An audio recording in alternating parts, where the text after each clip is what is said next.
نیز برچیده شده است. در آن زمین بکر قسمت جنوبی دشت پاسارگاد، اینک قصر اختصاصی کوروش بدون هیچ دیوار، پنجره، درگاه و آثار سقف و بقایای آوار سر برآورده. به راستی بقایای آوار این کاخ کجاست؟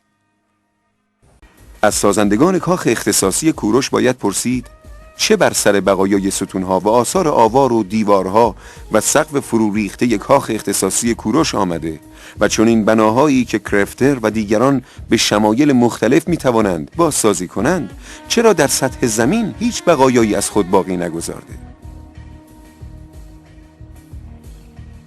این یک طرح بازسازی کرفتر از کاخ اس قبل از سال 1961 است که ایوان ورودی آن تنها 8 ستون بلند دارد. سرستون، ستون و بنایی که از بقایای آن چیزی جز هیچ وجود نداشته است. کرفتر در سال 1973 طرح خود را عوض می کند و این بازسازی دوم را ارائه می کند. این بار ایوان ورودی آن دارای 14 ستون و سرستون است. و در این بازسازی سوم از آستروناخ تعداد ستونها و سرستونها به 20 فقره می رسد. از نظر این طراحان گویا هر چقدر ستونهای یک کاخ بیشتر باشند، عظمت امپراتوری صاحب آن مسلم‌تر می شود. در این طراحی نگهبان سمت راست کاخ کوروش با سوء استفاده از خلق و خوی مسالمت‌جوی او به جای نگهبانی مشغول چرت زدن است. زیرا مضحک‌تر از این نیست که کاخ کوروش درست به میزانی بازسازی شده باشد که بقایای به اصطلاح مسجد اتابکی اجازه داده است و چون در آن مسجد سرستون، ستون سنگی کامل و زیر ستون نگاردار به کار نرفته، پس در نوسازی کاخ کوروش می‌بینیم که این کاخ فقط تا اندازه نیم ستونهای مسجد اتابکی رشد کرده است. وقتی ازشون سوال میکنیم که این ستونها رو از کجا آوردید، میگن در کنار قبر کوروش یک مسجدی بوده که این مسجد را با ستونهای کاخهای کوروش ساخته بودن. ما رفتیم اونا رو پس گرفتیم آوردیم. یعنی ستونهایی که قبلا مسلمونا از کاخهای کوروش برده بودن و باش مسجد ساخته بودن، ما رفتیم 2 مرتبه از اون مسجد برداشتیم آوردیم گذاشتیم سر جای اولش. درد میکنه. خب این خیلی مضحکه که شما بردارید یه چنین ادعایی بکنید بدون اینکه بتونید ثابت بکنید. شما میتونستید بگید مثلا ما این ستونها رو مثلا دهقانها برده بودن، رفتیم از خونهشون جمع کردیم آوردیم. ولی اینکه شما میگید کنار مقبره چیزی مسجد بوده، کنار مقبره کوروش مسجد بوده، اونگاه تمام آثار نقاشی قبلی رو که مثلا فرض کن سیاحان خود ارسالی خودتون از همین مقبره یا اطرافش داشتن، اینا رو همه رو باطل میکنید، چون هیچ کس از این مسجد صحبت نکرده، مگر اینکه حالا که شما میخواید کاخ بسازید برای کوروش یهو یه مسجد پیدا شده اونجا، ولی قبل از این هیچ کس اون مسجد رو ندیده. خب مسجد این آقایون نه البته گنبد داره، نه گلدسته داره، نه شبستان داره، نه هیچی. ظاهرا مثل این که مثلا گرداننده این مسجد یا واعظ مسجد میرفته بالای قبر کوروش میشسته و برای مردم وعظ میکرده. چنان مطالب محوی که خب اینا با گفتن این حرفا یه نتیجه دیگه هم داره. میخوان بگن که پس سلسله اتابکی در فارس بوده و اینجا هم مسجد ساخته. همش هم صحنه آرایی و دکوربندی و دروغ و حقه‌بازی و از قبیل این حرفا. اگر مسجد و تاریخی تراشیدن، شما که صاحب همه چیز ما نیستید که هر کاری دلتون خواستید کردید، ولی ظاهرا هستید برای اینکه مهرهاتون همه جا چیدید و کسی به شما اعتراضی نکرده. نه تنها اعتراضی نکرده، بر هر حقه‌بازی که زدید بردن در تلویزیون هم نشون دادن، مصاحبه هم کردن، شما هم دعوت کردن، بهتون جایزه دادن به خاطر این دروغا، تجلیلتون هم کردن از زمان رضا شاه تا همین امروز که داریم این صحبت ها رو میکنیم. گرفتاری ما 2 طرفه است، خارجی و داخلی. چی بود این کتیبه؟ خدمت رسانی به کوروش بزرگ را از کتیبه سردر کاخ او ادامه می‌دهیم. کتیبه‌ای که جهت آن رو به کاخ است. گویا کوروش علاقه داشته هر صبح خود کتیبه خود را بخواند به جای اینکه آن را رو به مهمانان وارد شونده به کاخ نصب کند. غلط‌های املایی ساده‌ای که در بخش پارسی باستان کتیبه کاخ پی وجود دارد نشانگر قدمت و شرایط کم و بیش تجربی نوشتن به زبان پارسی بوده. آستروناخ، پاسارگاد، صفحه 142. اینک با غلط‌های املایی سطر نوشته‌های فارسی باستان روبرویی. گویا نه معماران کوروش کاخ ساختن بلد بودند و نه منشیان او سواد کافی داشتند. اما نوع استقرار بدنی این کتیبه بسیار جالب است. همانطور که مشخص است، پایه این سنگ به هیچ جا وصل نیست. به راستی این سنگ را از کجا و در چه سالی به این محوطه منتقل کردند؟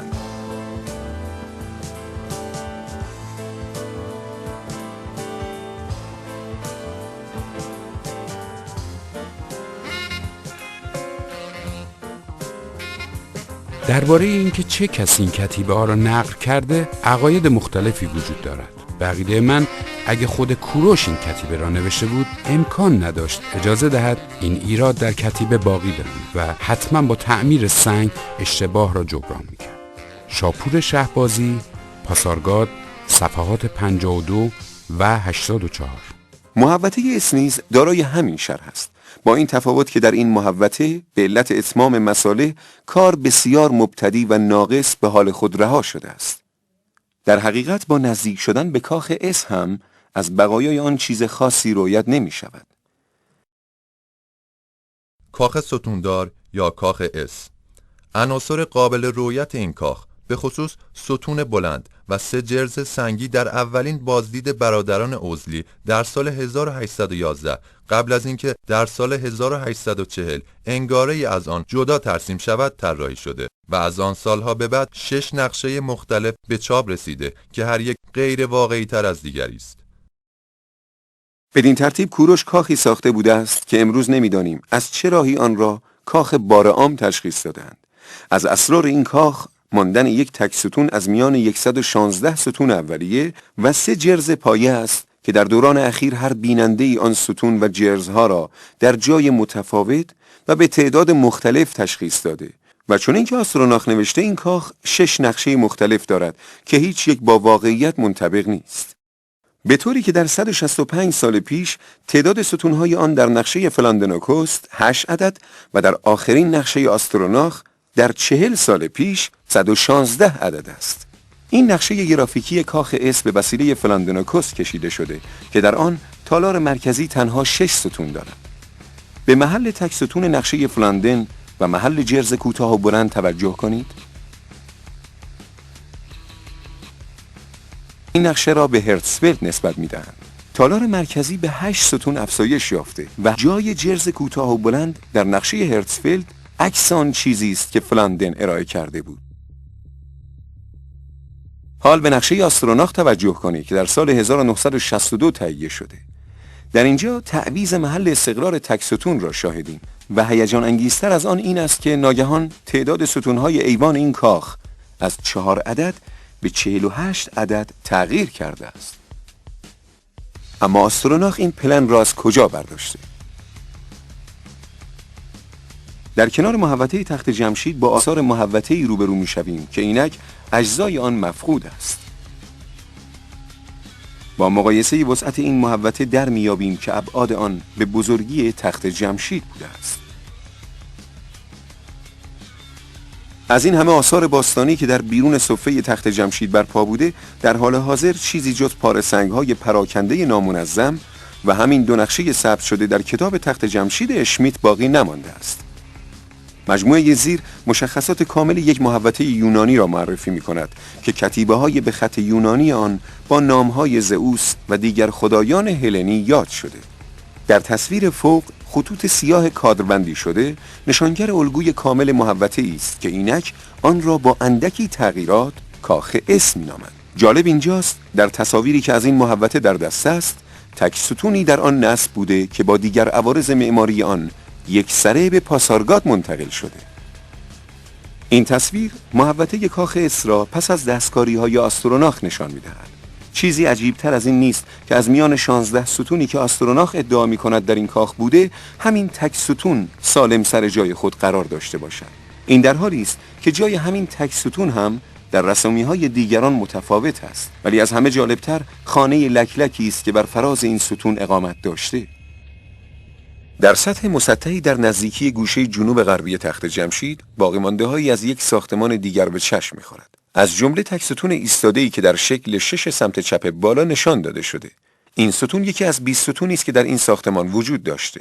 نیبور، سفرنامه، صفحه 132. آیا این همان ستونی نیست که در سده اخیر ناپدید شده و بعد با تمام اجزا و همان لانه لکلک به پاسارگاد منتقل شده است؟ ما میتونیم که نشون بدیم که اینا بخش اعظمش توجه میدن به یادداشت‌ها و نقاشی‌ها و تصاویری که در مجموعه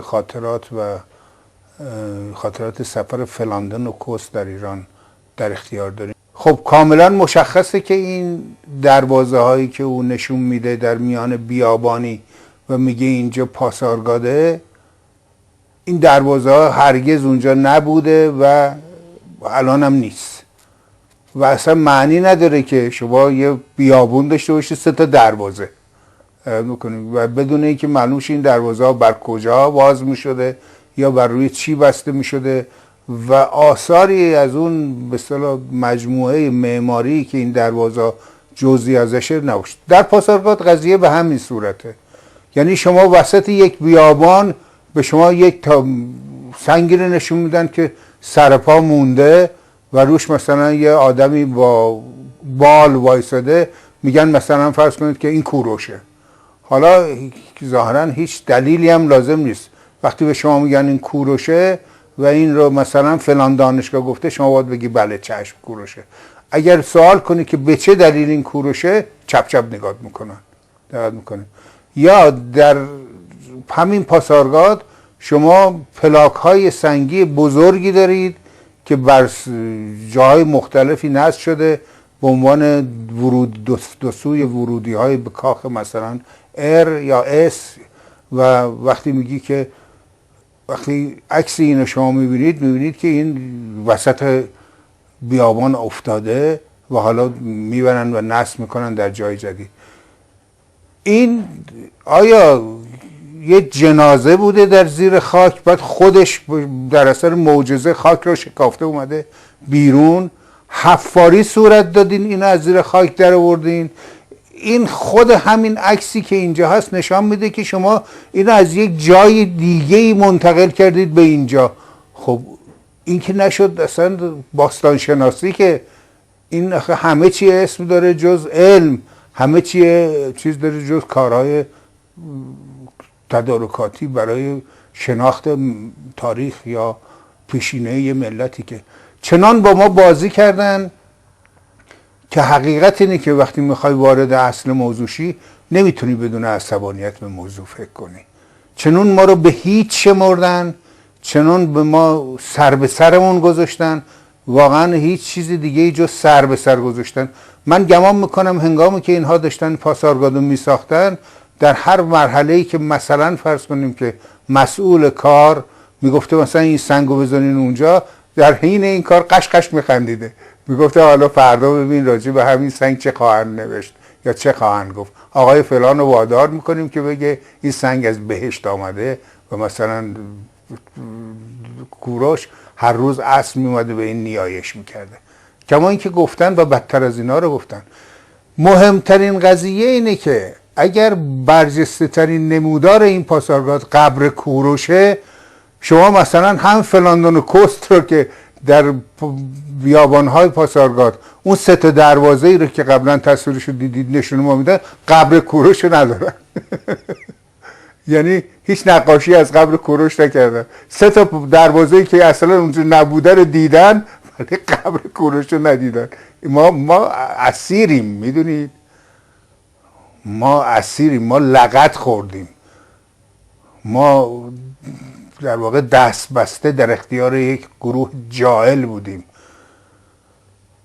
باید صبر کنیم، حوصله بکنیم تا زمان این مطالبی که داریم میگیم شنونده خودش، یعنی تو مسئولین، تو مردم شنونده های کافی داریم، تو مسئولین هم گوشهایی فکر کنن که کافی است، بیش از این نمیشه به یه ملت دروغ گفت.